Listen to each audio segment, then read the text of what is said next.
The foreperson declares that the two intruders are guilty of trespassing in private property and they are now facing their verdict. It is believed that the two suspects entered a dangerous area in the private sector. All rise. Have you reached your verdict? Yes, sir. Proceed.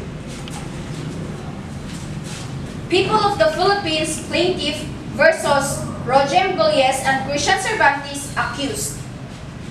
On February 15, 2023, the defendant entered the plaintiff property without permission and caused damage to barbed wire and fences. The plaintiff filed a lawsuit for trespassing. Under Section 2, Article 280, trespassing occurs when a person enters or remains on another person's property without permission. In this case, the defendant did not have permission to enter the plaintiff's property and therefore committed the offense of trespassing. Based on the evidence presented and the legal analysis, the court finds that the defendant is liable for trespassing on the plaintiff's property. It is ordered that the defendant pay 1,200 Philippine peso in restitution to the plaintiff within 2 weeks and refrain from entering the plaintiff's property without permission in the future. We, the jury in the case of the people of the Philippines versus Roger Gulles and Christian Cervantes, find the defendants guilty of the charge for violation of Section 2, Article 280, qualified trespass to dwelling. Thank you, jury, for your service today. Court is adjourned. Thank you.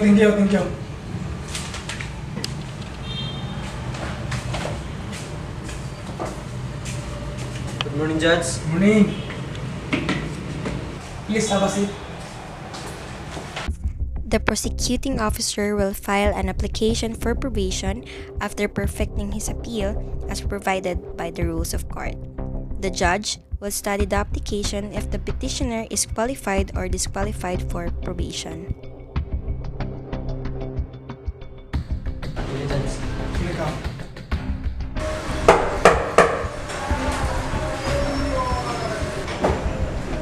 Wait up.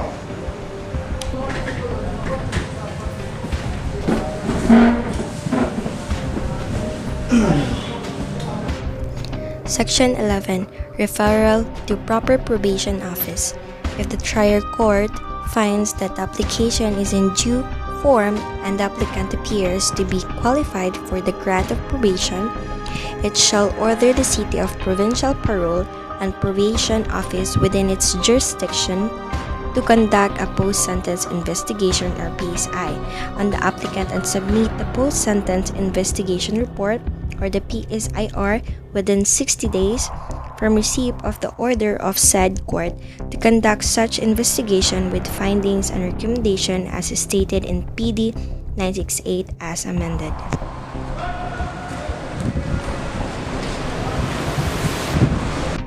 Section 17. Collateral information. During the conduct of the PSI, collateral information must be gathered from those persons who have direct personal knowledge of the applicant, offended party, family member, and or their relatives, including barangay officials and disinterested persons. Section 18. Subsequent or further interviews to obtain additional data, counter-check or clarify discrepancies between the information received from the applicant and those secured from the other sources. The investigation probation officer and case or CPPO may conduct subsequent or further interviews on the applicant and or the other persons as deemed appropriate. Section 19. Nature of interview. The data and information gathered from the interview of the applicant and or the persons and from other collateral informants as well as law enforcement agencies shall be strictly privileged and confidential in nature. During such interviews and information gathering process, the applicant does not necessarily need to be represented and assisted by counsel. After the 60 days of conducting a PSI, probation officer will submit the post-sentence investigation report to the trial court or within the ordered period of the trial court. Section 23 Purpose. The PSIR aims to enable the trial court to determine whether or not the ends of justice and the best interest of the public primarily, as well as that the applicant would be served by the grant or denial of the application. Christian Cervantes, accused, urgent motion to act on the denial of probation. Assisted by the law enforcement officers and unto to our honorable office, respectfully state that accused is currently detained at the provincial jail Patinay, Prosperidad, and Busan del Sur. Accused entered a guilty plea to the offense charged. Pursuant to the plea bargaining they entered into with the prosecution. Subsequently, he has sentenced to suffer a penalty of 6 months and 1 day to 6 years. Thereafter, the accused filed his probation sometime in March 2023, but subsequently been denied for being moot and academic as he has already served his sentence since August 25, 2015. The accused is still at the above-named detention facility despite of the fact that he has already served his sentence since August 25, 2015.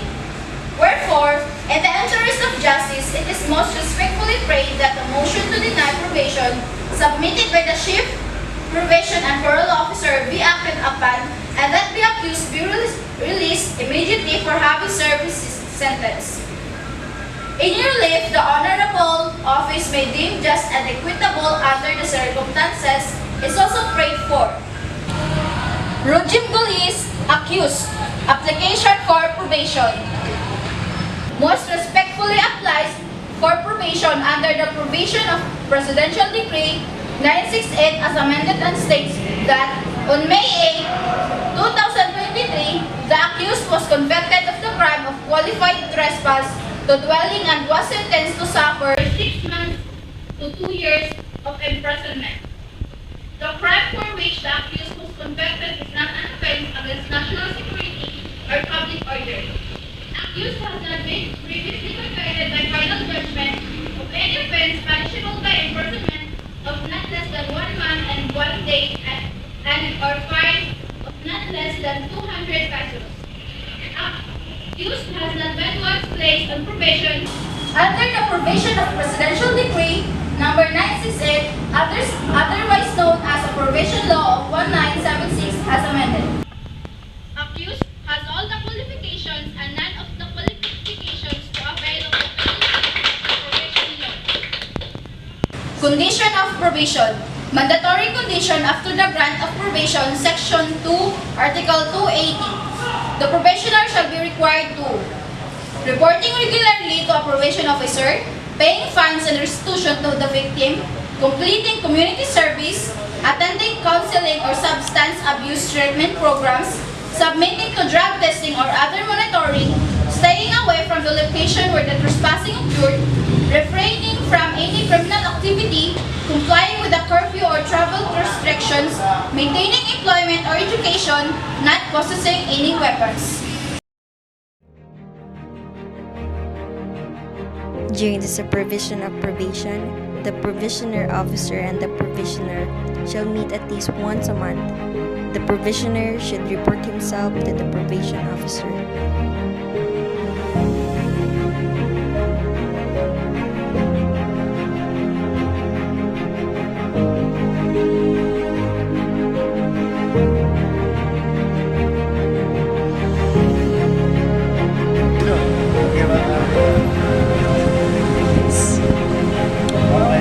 Walang problema dito.